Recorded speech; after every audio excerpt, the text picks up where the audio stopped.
Election സ്ട്രാറ്റജിയാണോ ഇതിന് പിന്നിൽ? പ്രതിപക്ഷ നേതാവാ പറഞ്ഞേ.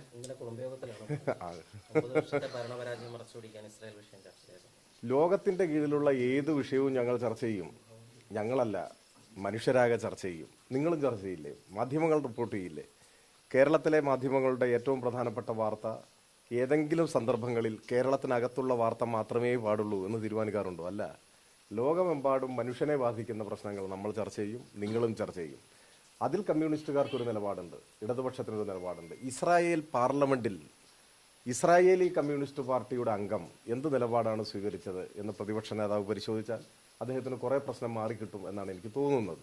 ലോകമെമ്പാടും ഒരു നിലപാടാണേ, അത് യുദ്ധവിരുദ്ധ നിലപാടാണ്, അത് മനുഷ്യപക്ഷ നിലപാടാണ്, അത് മനുഷ്യർ കൊല്ലപ്പെടരുത് എന്ന ഏറ്റവും സമാധാനപരവും മനുഷ്യസ്നേഹപരവുമായൊരു നിലപാടാണ്. ആ നിലപാട് എപ്പോഴും ഉണ്ട്. അത് തെരഞ്ഞെടുപ്പ് വന്നാലും പോയാലും ആ നിലപാടിൽ മാറ്റമില്ല. തെരഞ്ഞെടുപ്പ് വരുന്ന സമയത്തല്ലല്ലോ സമീപകാലത്ത് തന്നെ അത്തരം വിഷയങ്ങൾ ഞാൻ അഭിപ്രായം പറഞ്ഞിട്ടുള്ളത്. അന്ന് നിലമ്പൂർ തെരഞ്ഞെടുപ്പ് വരുന്ന ആരെയും കണ്ടിട്ടുണ്ടോ? ഇവിടെ ഉപതെരഞ്ഞെടുപ്പ് ഉണ്ടാവുന്ന ആരെങ്കിലും കരുതിയിട്ടുണ്ടോ അത്തരം ഘട്ടങ്ങളിൽ? അപ്പോൾ എല്ലാറ്റിനെയും തെരഞ്ഞെടുപ്പുമായി ബന്ധിക്കുക, 4 വോട്ട് കിട്ടാൻ എന്തെങ്കിലും മാർഗമുണ്ടോ എന്ന് ആലോചിക്കുക, അതിനുവേണ്ടി വിവാദങ്ങൾ ഉണ്ടാക്കാൻ ശ്രമിക്കുക, അതൊന്നും ജനാധിപത്യത്തെ ശക്തിപ്പെടുത്തുന്നതല്ല. അക്കാര്യത്തിലെല്ലാം ലോകത്തിലെ എല്ലാ മനുഷ്യരും സ്വീകരിക്കേണ്ടത് യുദ്ധവിരുദ്ധ നിലപാട്, മനുഷ്യപക്ഷ നിലപാട് ആവണം എന്ന അഭിപ്രായമാണ് ഞങ്ങൾക്കെല്ലാവർക്കും ഉള്ളത്.